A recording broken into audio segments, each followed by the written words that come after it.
voy a plantear una pregunta que, a ver, a primera vista parece muy simple, ¿no? ¿Qué es una persona? A nivel biológico, bueno, podemos tenerlo más o menos claro, pero en el mundo del derecho esta pregunta es la base de todo, absolutamente todo. Contratos, familia, propiedad, todo el edificio legal se sostiene sobre esta única idea. Hoy vamos a meternos a fondo con un ensayo académico muy denso que se sumerge en el concepto de persona natural en el derecho civil colombiano. La misión es desgranar qué significa ser una persona para la ley, pero de verdad. Y no es un viaje corto, ¿eh? Empieza en la antigua Roma y nos lleva hasta dilemas de hoy, como la inteligencia artificial y la neurociencia. Y es que, aunque las fuentes se centren en Colombia, el problema es universal para Occidente. Lo que vamos a explorar es cómo la ley, durante siglos, ha intentado responder a preguntas clave. ¿Quién puede tener derechos? ¿Cuándo empieza a existir alguien legalmente? ¿Y cuándo deja de hacerlo? Lo crucial, yo creo, es entender que la persona, para un jurista, no es un hecho biológico. Es una de las invenciones más importantes y complejas de la historia del pensamiento jurídico. O sea, una categoría que la ley crea. Exacto. Es una categoría que la ley crea y decide a quién se la concede y a quién no. De acuerdo. Empecemos por ahí porque ese punto de partida me parece increíble. El ensayo nos lleva a la antigua Roma y, bueno, lo primero que choca es que ser humano y ser persona eran dos cosas completamente distintas. Totalmente. Para que la ley te viera, para ser una persona, necesitabas cumplir 3 requisitos. Ser libre, lo que llamaban el status libertatis. Ser ciudadano romano. Exacto. El status civitatis, y tener una posición de poder en la familia, ser pater familias, el status familiae. Claro. Exacto.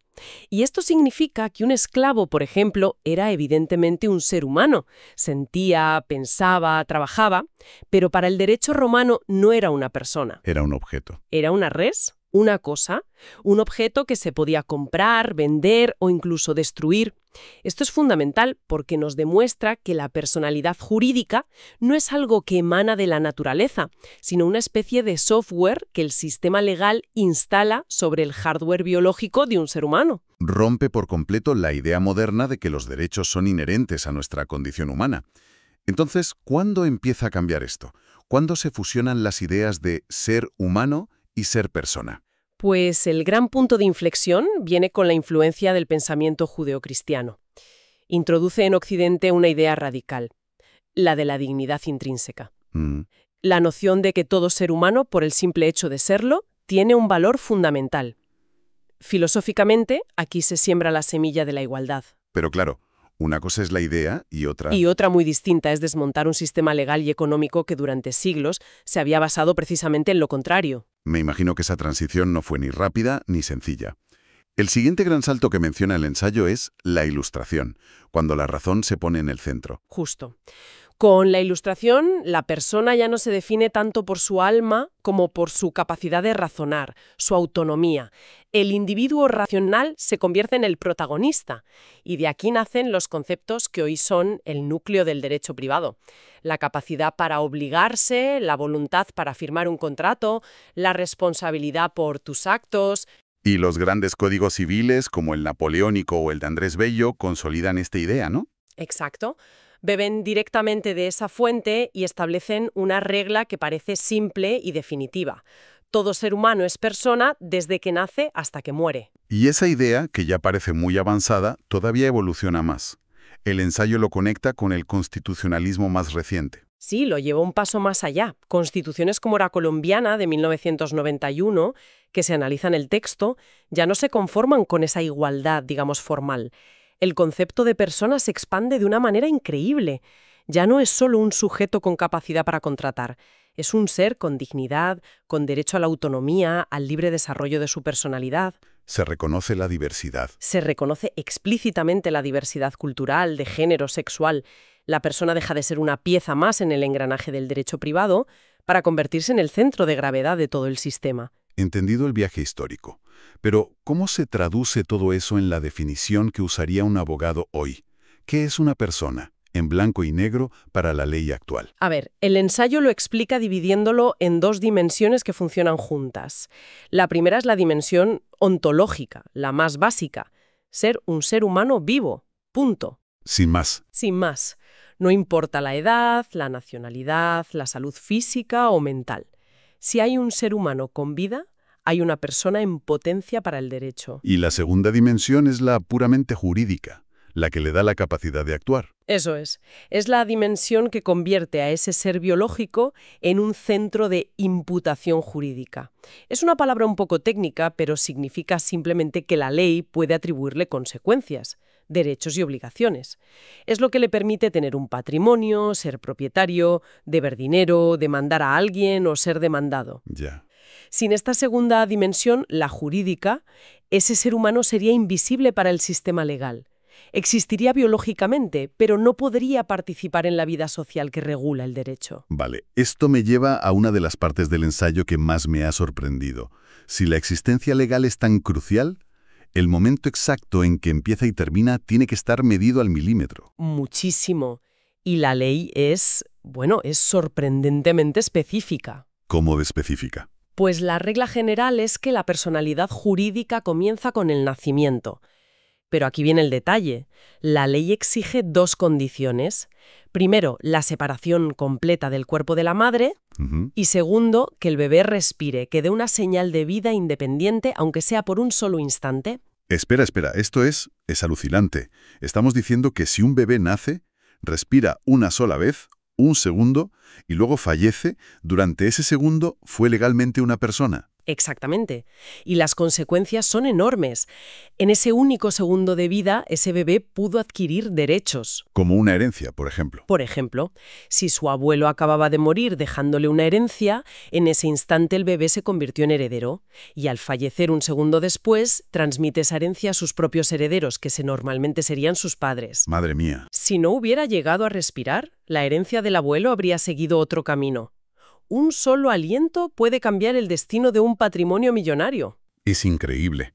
Pero esto plantea otra pregunta. ¿Qué pasa antes de nacer? El concebido pero no nacido, el nasciturus, ¿no es nada para la ley? Es una de las figuras más fascinantes. Legalmente no es una persona, porque la personalidad, como hemos dicho, empieza con el nacimiento. Pero la ley no lo ignora, lo protege.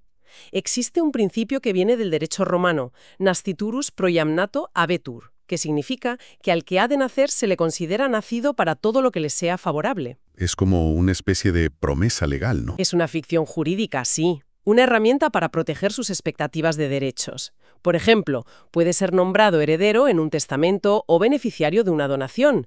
Esos derechos quedan en suspenso, condicionados a que finalmente nazca con vida. Si nace y respira, aunque sea un segundo, consolida esos derechos. Si no, es como si nunca hubieran existido. Hablando de ficciones, el ensayo menciona otra muy curiosa. La presunción legal de concepción. Suena a que la ley se mete a bióloga. Un poco, sí, pero con un fin muy práctico. Para evitar disputas interminables sobre paternidades y herencias, la ley establece un marco de tiempo. ¿Una horquilla de tiempo? Eso es. Presume que la concepción ocurrió en un periodo que va desde los 180 días antes del nacimiento hasta los 300 días posteriores a la disolución de un matrimonio. No pretende ser una verdad científica. Es una regla de juego para dar certeza. Es el derecho diciendo, mira, para resolver esto vamos a asumir que las cosas pasaron así. Es una solución pragmática. Y de la misma forma que regula el inicio, me imagino que regula el final, la muerte. Por supuesto. Y de nuevo distingue. Por un lado está la muerte real, la biológica, certificada por un médico. Esta tiene efectos inmediatos. Se abre la herencia, se extinguen ciertos contratos, se disuelve el matrimonio. ¿Y por otro lado? Luego está la muerte presunta. Pensemos en el típico caso de película. Un aventurero se pierde en el Amazonas, un avión desaparece. La familia no puede vivir en un limbo legal para siempre. Claro. Las facturas siguen llegando, hay propiedades que gestionar. Exacto. Entonces, tras un tiempo de ausencia y sin noticias, un juez puede declarar a esa persona oficialmente muerta. Esta declaración tiene efectos muy parecidos a la muerte real. Permite abrir la sucesión y que los herederos tomen el control del patrimonio. Una vez que la persona ya existe para la ley, entre el nacimiento y la muerte, necesita una identidad. El ensayo habla de los atributos de la personalidad.